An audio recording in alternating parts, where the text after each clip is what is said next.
Здравствуйте, меня зовут Салтыкова Ирина. Уже много лет моя жизнь связана с международной деятельностью. Это и работа в крупных и с крупными международными корпорациями, и взаимодействие с организациями международными и объединениями. Поэтому сегодня мы поговорим именно о них, о международных организациях и объединениях.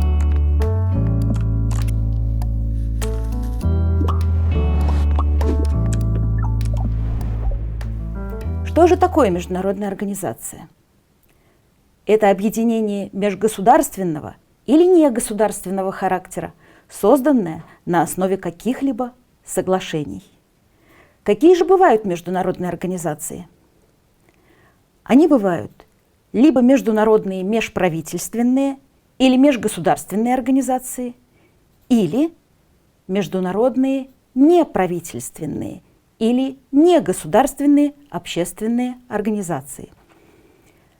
Международные межправительственные организации – это объединение государств или государственных институтов, типа министерств, на основе международного договора между государствами или их уполномоченными институциями. Международные неправительственные или негосударственные общественные организации – это объединения, членами которых являются организации или представители из разных стран, зарегистрированные в государстве, где можно иностранным физическим или юридическим лицам создавать общественные организации. Для того, чтобы стать общественной организацией международной, себя нужно просто объявить таковой на основании положений своего устава. Международные общественные организации или ее представители могут быть наделены статусом наблюдателя или консультативным статусом при международной межправительственной организации.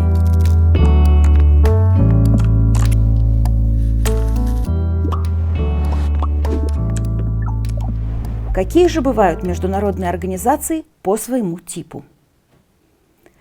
Они бывают универсальными, то есть государствами, приемлемыми для всех государств.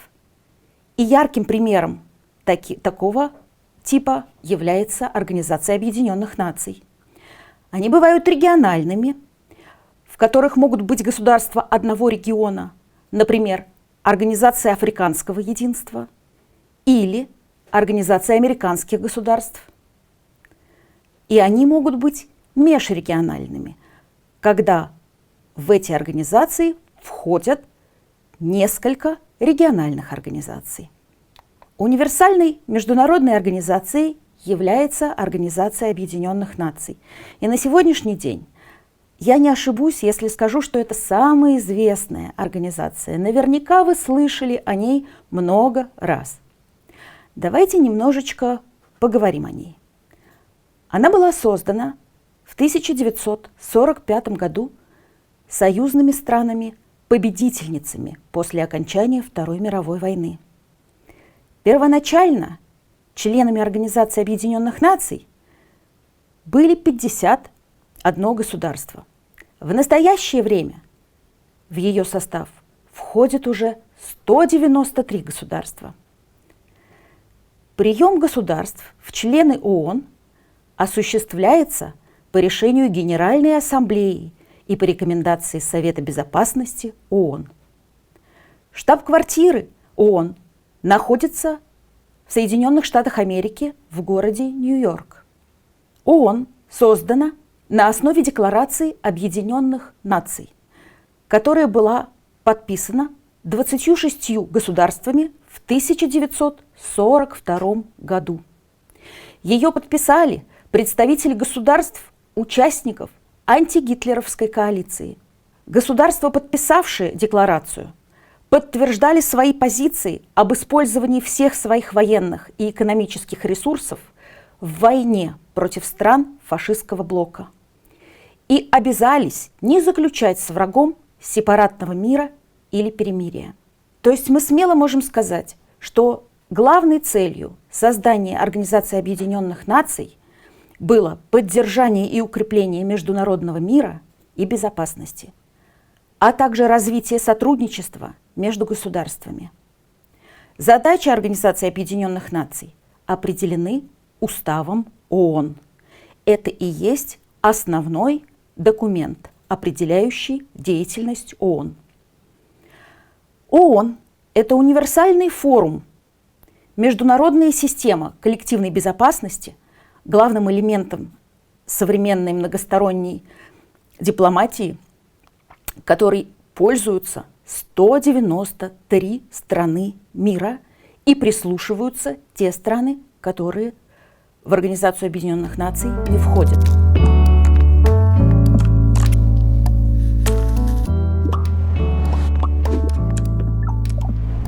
В структуре ООН 6 основных органов.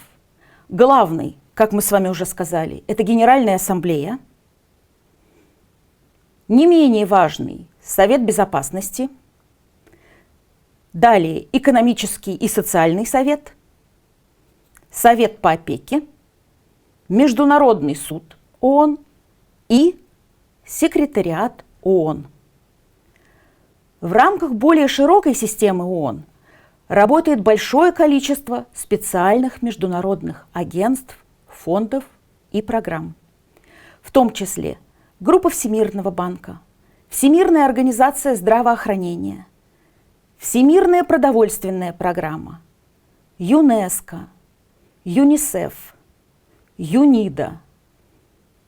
Эти названия вы наверняка слышали, поскольку в последнее время особенно важность ООН возросла, и на фоне пандемии, например, Всемирная организация здравоохранения очень часто сейчас мелькает по телевизору нашему, мы часто очень слышим это название по радио, поскольку эта организация является определяющей с точки зрения здравоохранения в мире. Генеральная ассамблея ООН – это совещательная ассамблея всех государств, членов Организации Объединенных Наций. Она занимает центральное место в качестве главного совещательного и директивного органа Организации Объединенных Наций. Генеральная ассамблея рассматривает принципы сотрудничества в области обеспечения международного мира и безопасности, избирает непостоянных членов Совета Безопасности ООН, членов Экономического и социального совета, а также назначает генерального секретаря Организации Объединенных Наций по рекомендации Совета Безопасности. Кроме этого, в обязанности Генеральной Ассамблеи Организации Объединенных Наций входит избрание членов Международного суда. Совместно с Советом Безопасности Организация Объединенных Наций координирует международное сотрудничество в экономической, социальной, культурной и гуманитарной сферах, осуществляет иные полномочия, предусмотренные в Уставе ООН.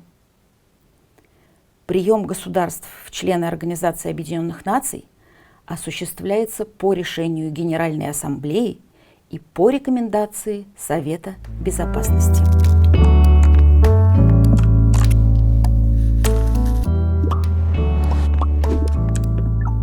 Административным органом ООН является секретариат, который обеспечивает работу всех органов Организации Объединенных Наций, осуществляет опубликование и распространение материалов ООН, хранение архивов, производит регистрацию и издание международных договоров государств-членов ООН, поддерживает другие органы ООН в административном плане. Например, организации больших конференций, написание докладов и исследований, подготовка бюджета – все это входит в обязанности и полномочия секретариата ООН.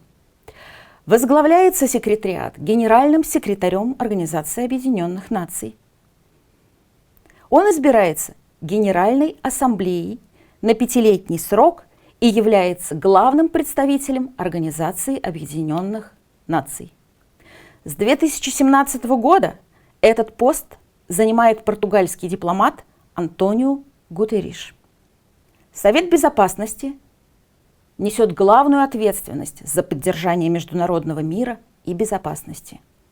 Совет Безопасности состоит из 15 членов организации. Каждый член Совета Безопасности имеет только один голос. Члены организации соглашаются в соответствии с настоящим уставом подчиняться решениям Совета Безопасности и выполнять их. Совет Безопасности играет ведущую роль в определении наличия угрозы мира или акта агрессии. Именно Совет Безопасности призывает стороны урегулировать мирным путем любой спор и рекомендует методы урегулирования или условия регулирования. В некоторых случаях Совет Безопасности может прибегать к санкциям или даже санкционировать применение силы в целях поддержания или восстановления международного мира и безопасности.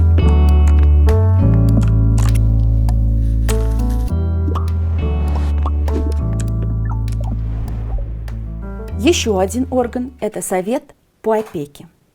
И здесь нужно отметить, что с 1994 года Совет приостановил свою деятельность, поскольку последняя подопечная территория Организации Объединенных Наций, а именно остров Палау, обрела свою независимость в 1994 году. Поскольку теперь все подопечные государства Организации Объединенных Наций и Совета по опеке являются суверенными государствами, Совет внес поправки в свои правила и процедуры, приняв решение об отмене обязательств о проведении ежегодных заседаний и принял решение собираться по мере необходимости по своему решению или по решению своего председателя, а также по просьбе большинства своих членов или Генеральной Ассамблеи, или Совета Безопасности. То есть на данный момент мы с вами можем уже сказать, что два органа, которые мы четко помним, это Генеральная Ассамблея и Совет Безопасности, которые являются самыми важными в ООН.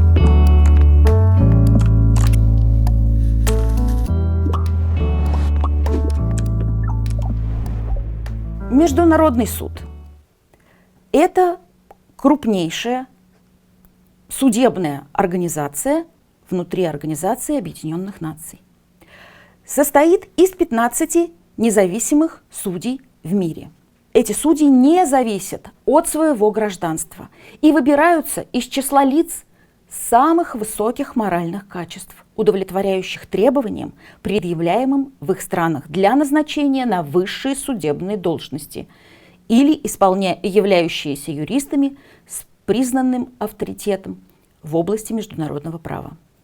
Международный суд призван стать одним из ключевых компонентов в стратегии мирного разрешения споров и разногласий между государствами и обеспечения правопорядка и законности в мире. Суд обслуживают секретариат и его административный орган. Официальными языками в суде являются английский и французский. Суд является единственным из 6 главных органов ООН, расположенным не в Нью-Йорке.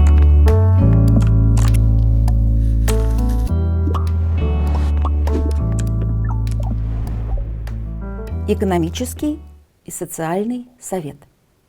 Это главный орган Организации Объединенных Наций, отвечающий за координацию экономической и социальной деятельности ООН и организаций, входящих в систему ООН.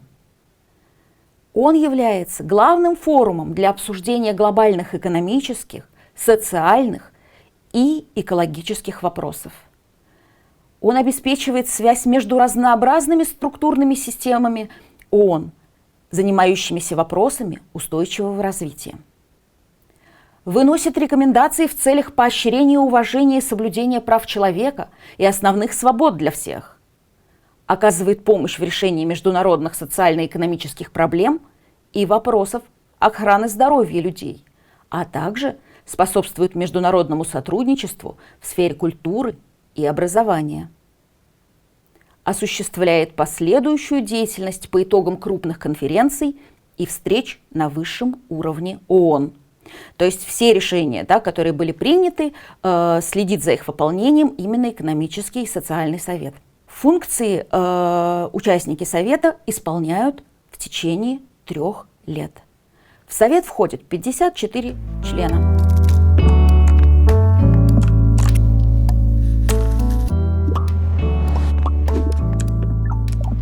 Всемирная организация здравоохранения. Это координирующая инстанция в области здравоохранения в рамках системы Объединенных Наций. Важнейшую функцию, которую несет эта организация, отвечает за обеспечение решения проблем глобального здравоохранения. Да, в прошлом году столкнулись мы с пандемией COVID-19. Кто первый встал для решения этой проблемы? Конечно, Всемирная организация здравоохранения. Эта же организация заказывает научные исследования в области здравоохранения, устанавливает нормы и стандарты, разрабатывает политику на основе фактических данных, обеспечивает техническую поддержку странам, а также контроль за ситуацией в области здравоохранения и оценку динамики ее изменения. И именно эта структура следит за появлением вакцин, стандартизацией вакцин и распространением вакцин в мире.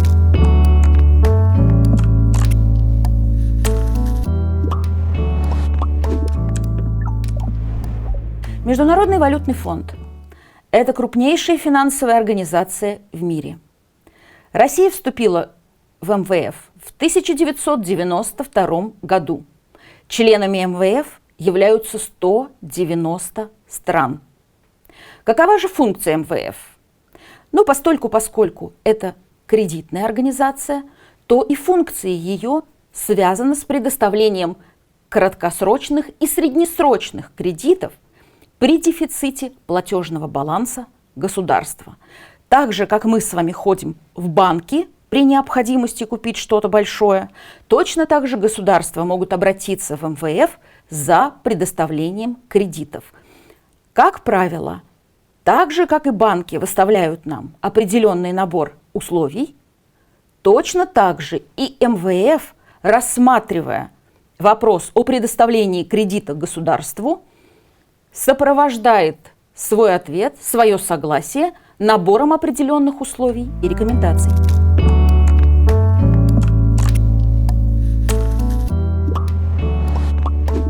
В отличие от Всемирного банка, деятельность МВФ сосредоточена на относительно кратковременных макроэкономических кризисах. Всемирный банк предоставляет кредиты только бедным странам, в отличие от МВФ. МВФ может давать кредиты любой из своих стран-членов, которые испытывают нехватку иностранной валюты для покрытия краткосрочных и среднесрочных финансовых обязательств. Основной задачей Всемирного банка является положить конец крайней бедности.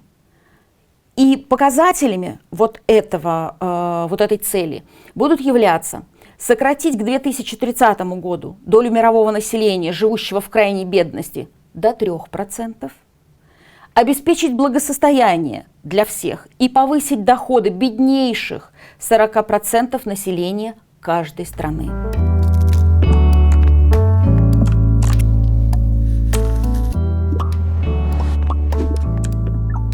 Ну а теперь мы с вами переходим к совершенно другим организациям и объединениям. С ООН мы закончили. Итак, очень крупное, очень мощное экономическое объединение Азиатско-Тихоокеанское экономическое сотрудничество, или сокращенно АТЭС. Это форум 21 экономики Азиатско-Тихоокеанского региона для сотрудничества в области региональной торговли и облегчения капиталовложений. Обратите внимание на то, что целью АТЭС является повышение экономического роста и процветания в регионе, а также укрепление Азиатско-Тихоокеанского сообщества. То есть регион, в котором работает АТЭС, это Азиатско-Тихоокеанский Тихоокеанский регион. В экономиках-участницах этого сообщества проживает около 40% мирового населения. То есть 21 экономика, но при этом 40% мирового населения. На них приходится 54% ВВП и 44% мировой торговли. Это объединение образовано в 1989 году в Канберре по инициативе премьер-министров Австралии и Новой Зеландии. В 1998 году в АТЭС вступили 3 новых члена АТЭС – Россия, Вьетнам и Перу. И с этого момента был введен мораторий на дальнейшее распространение и расширение состава членов форума АТЭС. АТЭС – это свободный консультативный форум, без каких-либо жестких организационных требований к структуре или крупному бюрократическому аппарату. Секретариат АТЭС расположен в Сингапуре и включает только 23 дипломата. Всего 23, которые представляют страны или экономики, участницы АТЭС, а также 20 местных наемных сотрудников. Высшим органом АТЭС являются ежегодные саммиты, неформальные встречи лидеров экономик АТЭС. И, как правило, эти саммиты проходят в конце года. То есть это либо ноябрь, либо декабрь. О саммите всегда бывает заранее известно. И от Российской Федерации в саммите принимает участие президент Российской Федерации Владимир Владимирович Путин. На саммитах подводятся итоги деятельности форума за год, а также определяются основные перспективы дальнейшей деятельности. Гораздо чаще проходят сессии министров экономики и иностранных дел. Главные рабочие органы АТЭС – это деловой консультационный совет, 3 комитета экспертов, это комитет по торговле и инвестициям, экономический комитет и административно-бюджетный комитет. Да, помним, что АТЭС – это экономическое сообщество. 11 рабочих групп по различным отраслям экономики. Председатель АТЭС, избираемый на конференциях форума, меняется ежегодно. Его функции осуществляет та страна, в которой будет проходить очередной саммит. Это одно из немногих международных объединений, к которым Тайвань присоединился с полным одобрением Китая. И вот здесь обратите внимание, в результате этого в АТЭС принят термин «участвующие экономики». То есть это одно из немногих объединений, где слово «государство» находится практически под запретом. Потому что здесь мы разговариваем исключительно об экономиках. И если вы посмотрите, вы увидите, что здесь есть Тайвань, Гонконг, то есть экономики, которые являются частью другого государства. Сейчас в очереди на вступление в АТЭС стоят 2 страны. Это Индия и Монголия. Официальные заявки на вступление в АТЭС подали еще 10 стран Азии и Латинской Америки. Но Индия и Монголия – это были первые страны после введения моратории и, в общем-то, которые находятся на пути приема в АТЭС ближе всего. Россия заинтересована в участии в интеграционных проектах Азиатско-Тихоокеанского региона. Особую роль в этих проектах, конечно же, играет Сибирь и Дальний Восток. И прежде всего это энергетическая и транспортная области, так как они могут стать сухопутным мостом между странами так называемого Тихоокеанского кольца и Европой. В 2012 году саммит АТЭС проходил в России, во Владивостоке на острове Русский.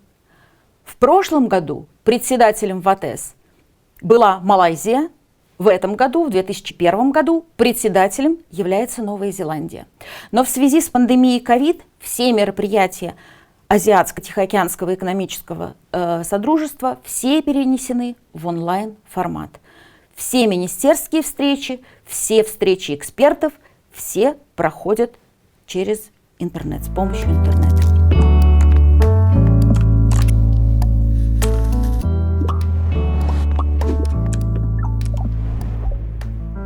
Еще одна организация международная – Шанхайская организация сотрудничества. Это Евразийский политический и экономический альянс, созданный в 1996 году лидерами Китая, Казахстана, Кыргызстана, России и Таджикистана. В 2001 году к этим странам присоединился Узбекистан. В 2015 году организация расширила свое участие до 8 стран. К ней присоединились Индия и Пакистан. ШОС – это крупнейшая региональная организация в мире с точки зрения охвата населения. 3/5 Евразийского континента. И практически половина населения Земли относится к странам Шанхайской организации сотрудничества. Эта организация является главной опорой безопасности в регионе. В 2021 году председательство перешло от России к Таджикистану, и все мероприятия, которые проходят в этом году, они все проходят под председательством Таджикистана и при участии всех стран-участников. Россия очень активно работает в ШОС. В Совет глав государств входит президент Российской Федерации Владимир Владимирович Путин.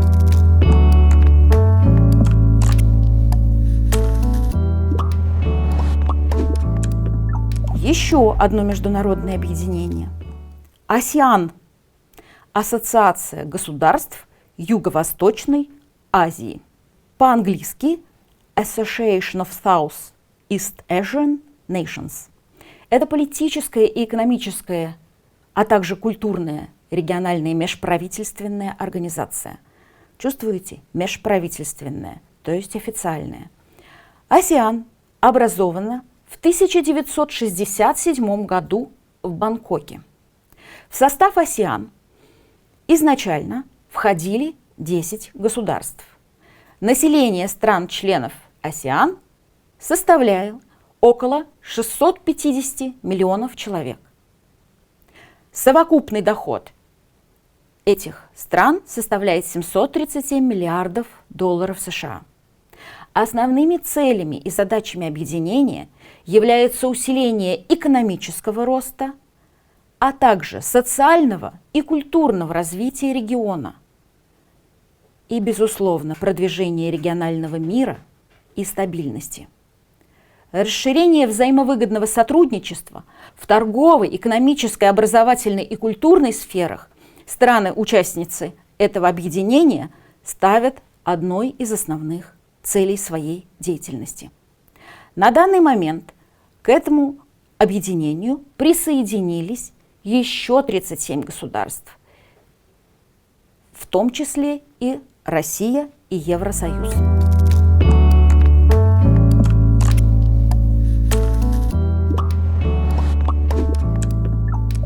Евразийский экономический союз. Это международная организация региональной экономической интеграции. ЕАЭС создан в целях всесторонней модернизации, кооперации и повышения конкурентоспособности национальных экономик стран, входящих в этот союз, а также для создания условий стабильного развития в интересах повышения уровня жизни населения государств-членов ЕАЭС. В ЕАЭС обеспечивается свобода движения товаров, упрощенные таможенные правила, упрощенное движение рабочей силы, проведение скоординированной, согласованной и единой политики в отраслях экономики. В Евразийский экономический союз входят такие страны, как Армения, Белоруссия, Казахстан, Киргизия и Россия. Кроме этого, примерно 50 стран выразили желание сотрудничать с Евразийским экономическим союзом. Есть страны, которые хотели бы вступить в ЕАЭС. В ходе саммита в 2016 году в АСЕАН Путин выдвинул предложение о сопряжении ЕАЭС, то есть Евразийского экономического союза, АСЕАН, помните, объединение стран Юго-Восточной Азии, и ШОС, Шанхайской организации сотрудничества. То есть создать такое интеграционное объединение на основе вот этих отдельных региональных интеграций. Таким образом, ЕАЭС предлагается сделать ядром континентальной интеграции. Каждый год председателем Союза избирается страна-участница Союза. В 2015 году председательство было предложено Белоруссии, то есть в первый год существования этого союза председателем стала Белоруссия. В данный момент в объединении председательствует Казахстан. И чувствуете, мы с вами постепенно движемся от востока к западу.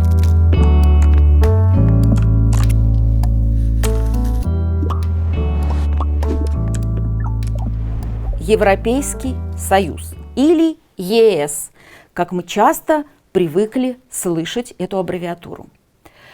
Это экономико-политическое объединение, в которое на данный момент входит 28 европейских государств, то есть большинство стран Европы. Создан этот союз был в 1957 году. Процесс интеграции государств в ЕС начался практически сразу после Второй мировой войны. И из последних рассекреченных документов стало известно, что в создании Евросоюза самое деятельное участие принимали американские спецслужбы. То есть изначально Евросоюз создавался как противовес Варшавскому договору. Но первые самые цели, которые распространялись по всему миру при создании Евросоюза, озвучивались, были таковы: установление мира и экономического процветания в Европе, расширение сотрудничества между странами, установление свободы передвижения товаров и людей. И, наверное, вот по этому направлению шли в самом начале создания Евросоюза. В 2000-х годах к ЕС примкнули практически все страны Восточного блока. Например, Эстония, Латвия, Литва и другие. И, наверное, с этого момента в Евросоюзе понемножечку началось разрушение. Нужно отметить, что несмотря на то, что Евросоюз создавался как экономическая и политическая организация, тем не менее, страны, входящие в Евросоюз, практически на 80% являются членами военного союза Североатлантического альянса, то есть НАТО. Помним, что в состав Евросоюза входит 28 государств, и только 6 из них не являются членами НАТО. Это Швеция, Австрия, Ирландия, Финляндия, Мальта и Кипр. И если в самом начале своего создания Европейский Союз был объединением вполне независимых стран, однако постепенно были созданы общеевропейские органы власти. Среди них Европейский Совет, Европейская комиссия, Европейский парламент, Суд Евросоюза. Как только появились вот эти органы, появилось сразу же большое количество общеевропейских законов и норм, общее регулирование над всей европейской экономикой. И как только появилось общее регулирование, то вы понимаете, что самостоятельность и суверенитет стран, входящих в Евросоюз, были значительно ограничены. Экономика Евросоюза сейчас держится в основном на промышленно развитых и сильных странах. Это Германия и Франция, которые в целом и выиграли от вот этого объединения Европы. Однако менее развитые страны, например, Греция, Испания, Португалия, после вступления в Евросоюз и введения вот этих общих норм регулирования, очень сильно потеряли в своем экономическом росте, поскольку было наложено вето и на объемы производства фруктов, которые, например, являлись основным экспортным товаром для таких стран, как Греция, Испания, и большое ограничение было наложено на производство оливкового масла и на продажу за пределы Евросоюза. Но, соответственно, что это означает? Это означает, что экономика постепенно сжимается, люди теряют свои рабочие места, и постепенно приходит кризис, деиндустриализация, то есть развал предприятий, массовая безработица, колоссальный рост государственного долга. Такая же точно неприятная история, но за более короткий срок, повторилась и с большинством новых членов Евросоюза из Восточной Европы, вступивших в Евросоюз в 2004 году. Это Болгария, Румыния, Эстония, Латвия, Литва, которые являются фактически сейчас абсолютными донорами Евросоюза. Молодежь из этих стран уезжает на заработки совершенно в другие страны, в более благополучные страны, и население вот этих стран постепенно стареет, промышленность приходит в абсолютнейший упадок. Ну и тот кризис в Евросоюзе, который мы сейчас наблюдаем, в общем-то, он на этом не закончится. Основными проблемами Евросоюза, которые мы сейчас можем четко с вами выделить, это первое – это внутренняя разобщенность. Несмотря на иллюзию единого объединения, Евросоюз неофициально, на практике, разделен на два политических лагеря. Европа старая, то есть это первые страны, члены Евросоюза, и Европа новая. Ко второй группе относятся страны в основном постсоветского пространства, вступившие в Евросоюз уже после 2000-х годов. То есть это страны Прибалтики, это Болгария, Румыния и другие. То есть, смотрите, обратите внимание, если изначально при создании Евросоюза членами его являлось 15 государств, то на данный момент времени это 28. То есть фактически в 2 раза увеличилось количество государств, входящих в Евросоюз. И как следствие, конечно же, произошло нарушение стабильности объединения. Поскольку даже в начале 2021 года ЕС умудряется иметь такие противоречия, как вопрос дальнейшего развития ЕС. То есть нет единства в определении стратегии развития объединения. Члены старой Европы выступают за самостоятельный союз, независимый от Соединенных Штатов Америки. Руководство новой Европы, то есть вот этих небольших государств, вступивших после 2000 года в Евросоюз, придерживаются проамериканской и антироссийской политики. К таким странам относятся Польша, Прибалтика и другие страны, а также Великобритания. Тесные экономические и политические взаимоотношения к началу 21 века были налажены в рамках Евросоюза. Ко времени же расширения Евросоюза, то есть когда Евросоюз от 15 стал расти в сторону 28 в нулевые годы, такие связи уже не были налажены с новыми членами. То есть их номинально интегрировали в Евросоюз, но при этом не считали за равноправных членов объединения. А также Евросоюз за все свое время существования не закончил формирование нормативной базы, определяющей фундаментальные направления развития Союза. И это, конечно же, проявилось в первую очередь во время кризиса 2008 года. показавшего отсутствие конкретной стратегической модели действий помощи друг другу в период экономических потрясений. На самом деле это же самое мы видели и в момент начала пандемии, когда при появлении вакцин, при появлении тестов, что происходило? Страны Евросоюза между собой боролись за получение вот этой вот вакцины и вовсе не придерживались принципа равноправного разделения вакцин между более сильными и более слабыми членами Евросоюза.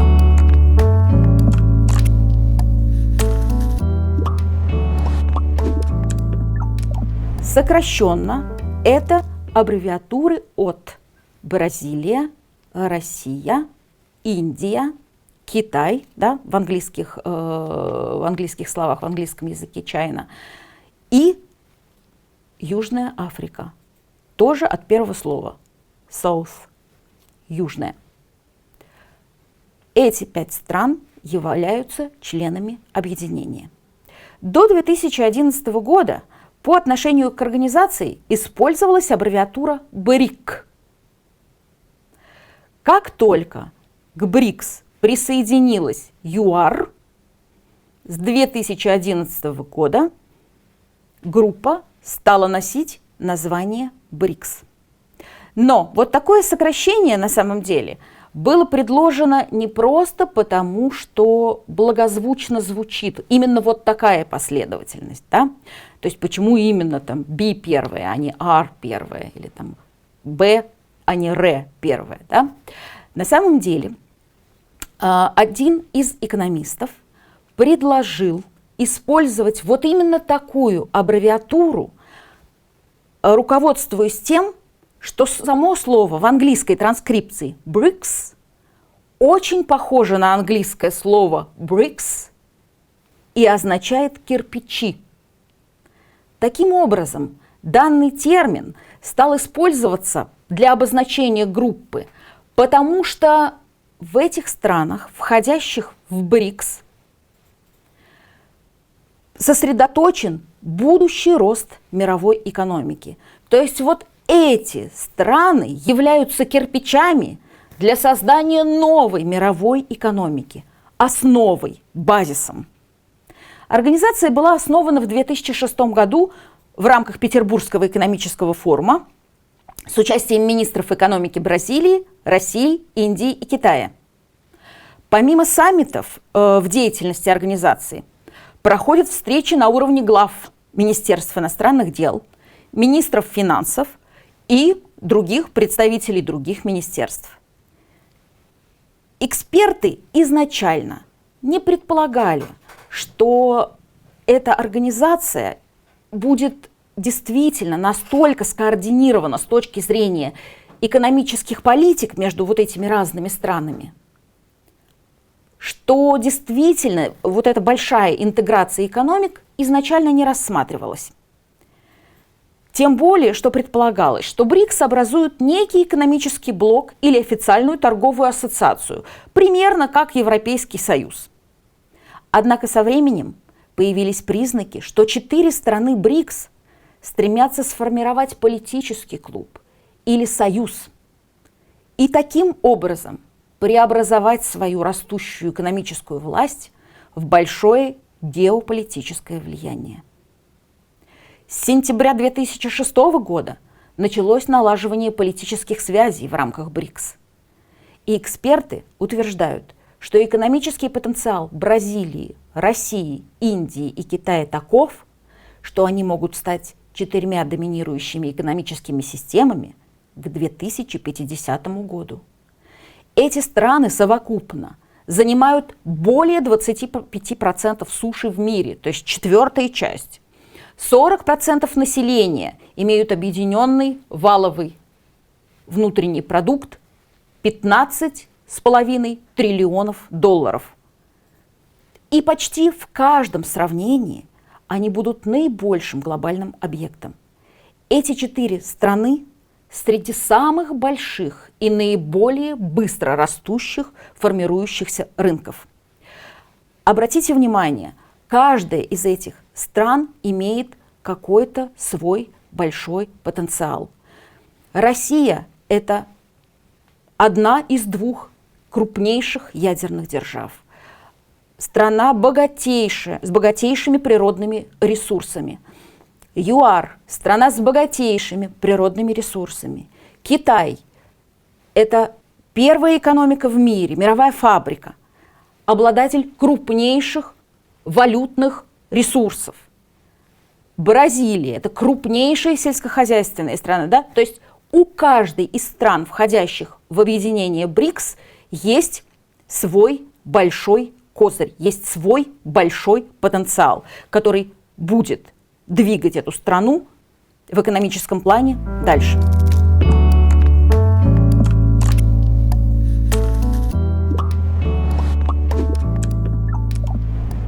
АСЕМ.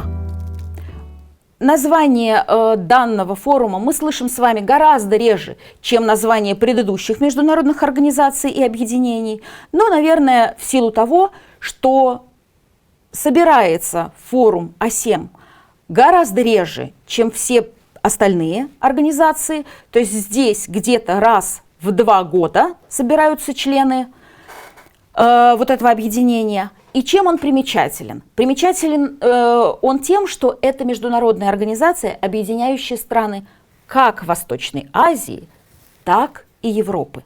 В АСЕМ входит 51 государство, на долю которого приходится 2/3 мировой торговли и 2 международные региональные организации. Это Европейская комиссия и секретариат АСЕАН. Помним, да? Объединение Юго-Восточной Азии. Собираются государства-члены АСЕМ каждые 2 года по четным годам. Проводятся саммиты, на которых присутствуют главы государств и правительств.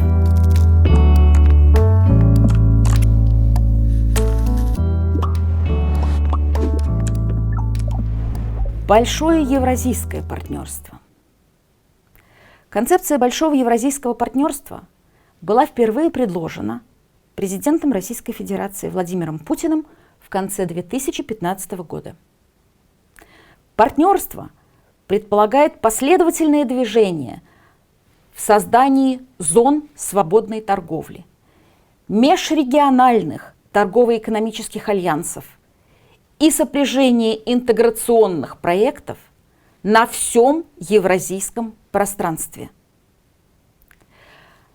Давайте назовем основные базовые принципы, которые лежат в основе инициативы и отличают ее от других объединений Евразии, а также от Европейского Союза.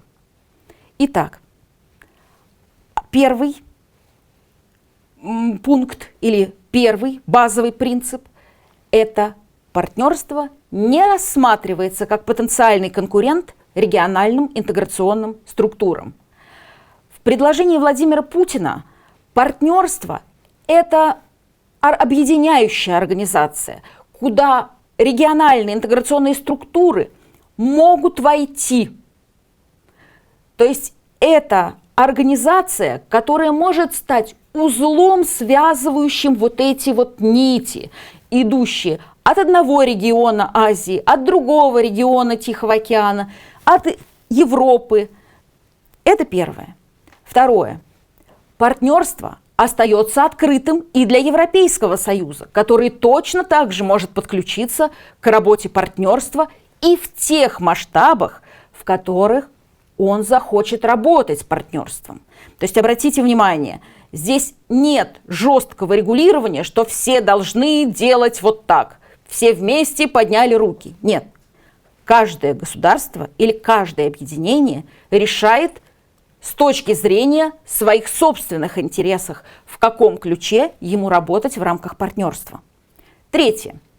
Работа партнерства должна основываться на общепризнанных нормах международного права и быть максимально комфортной для всех участников. Четвертое. Партнерство предусматривает максимально гибкие формы подключения отдельных стран или их региональных группировок к своей работе, в отличие от жестких интеграционных структур типа Европейского Союза. Эти страны могут входить в отдельные измерения партнерства, или торговые, или финансовые, или и торговые, и финансовые, инфраструктурные, визовые и другие. Только тогда, когда они будут к этому готовы.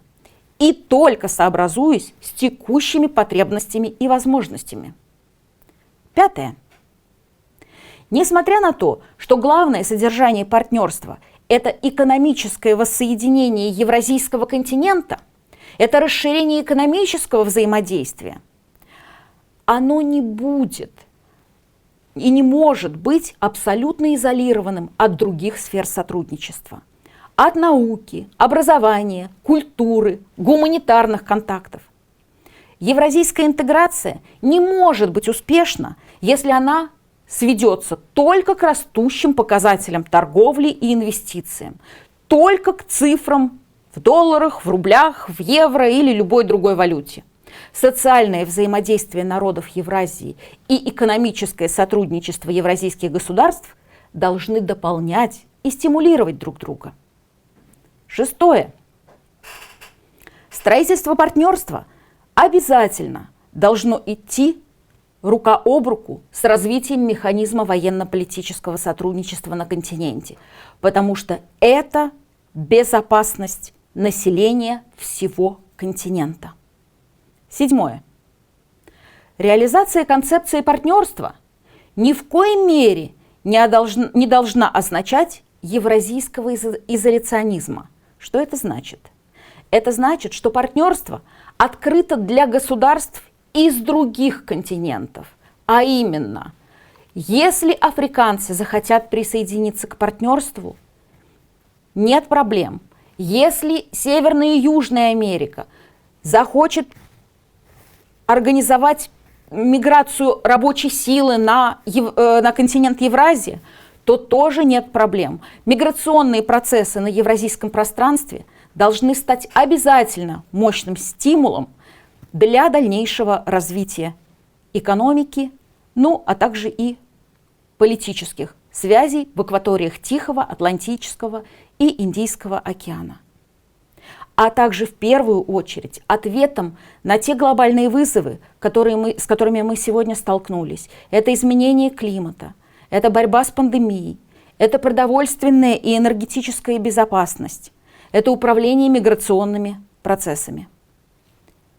И восьмой основной принцип, который включается в базу построения большого евразийского партнерства, это то, что интеграционные процессы должны идти не сверху вниз, должны основываться не на регуляторных каких-то моментах, а должны идти снизу вверх, пусть даже от скромных договоренностей между региональными и интеграционными объединениями или странами.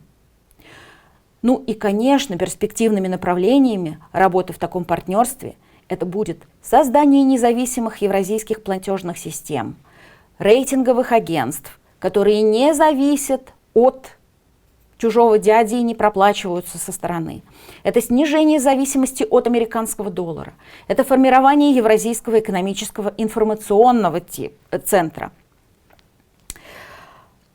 То есть таким образом сегодня мы с вами рассмотрели огромное количество международных организаций и объединений. На самом деле это далеко не все организации и объединения, существующие в мире. Но я постаралась рассказать вам о наиболее значимых, о наиболее весомых для нашего региона, для стран нашего региона. Постаралась акцентировать свое внимание на основных отличиях между этими организациями. Ну а теперь я свое домашнее задание выполнила. Теперь домашнее задание осталось для вас. Вам необходимо будет ответить на вопросы для того, чтобы проверить себя, а также, может быть, получить дополнительную информацию о тех объединениях и организациях, о которых мы сегодня с вами говорили. Ну и, безусловно, я желаю вам дальнейших успехов в вашем развитии, поскольку и в школе, и в дальнейшем в институтах, в техникумах эти знания не будут для вас лишними. Мир это открытое пространство, где хочешь ты или не хочешь, ты обязательно будешь взаимодействовать. А если ты хочешь добиться успеха, если ты хочешь добиться того, чтобы твоя страна, твое государство вышло на качественный новый уровень развития, ты, конечно же, будешь стремиться к тому, чтобы узнать больше, ну и чтобы сделать нашу жизнь лучше. До свидания.